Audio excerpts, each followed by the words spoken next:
Well, why do you think that is? I mean, why is that? I mean, is it just because people are lazy today or they're bored? I mean, are we just like bored, spoiled children who've just been lying in the bathtub all day, just playing with their plastic duck, and now they're just thinking, well, what can I do? Okay, yes, we're bored. We're all bored now.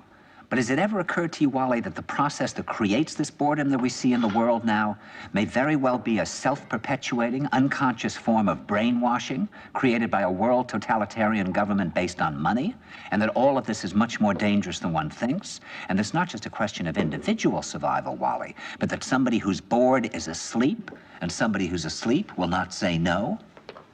See, I keep meeting these people. I mean, just a few days ago, I met this man whom I greatly admire. He's a Swedish physicist, Gustav Bjornstrand, and he told me that he no longer watches television, he doesn't read newspapers, and he doesn't read magazines. He's completely cut them out of his life because he really does feel that we're living in some kind of Orwellian nightmare now, and that everything that you hear now contributes to turning you into a robot. And when I was at Findhorn, I met this extraordinary English tree expert who had devoted his life to saving trees. Just got back from Washington, lobbying to save the redwoods. He's 84 years old, and he always travels with a backpack because he never knows where he's going to be tomorrow. And when I met him at Findhorn, he said to me, "Where are you from?" And I said, "New York." He said, "Ah, New York, yes, that's a very interesting place. Do you know a lot of New Yorkers who keep talking about the fact that they want to leave but never do?" And I said, "Oh, yes." And he said, "Why do you think they don't leave?"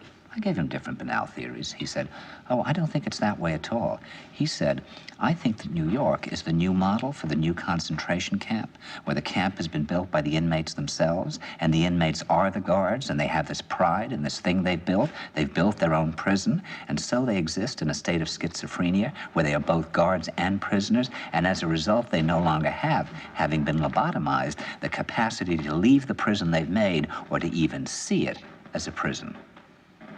And then he went into his pocket and he took out a seed for a tree and he said, "This is a pine tree." He put it in my hand and he said, "Escape before it's too late." See, actually for 2 or 3 years now, Chiquita and I have had this very unpleasant feeling that we really should get out. And we really should feel like Jews in Germany in the late 30s. Get out of here. Of course, the problem is where to go, because it seems quite obvious that the whole world is going in the same direction.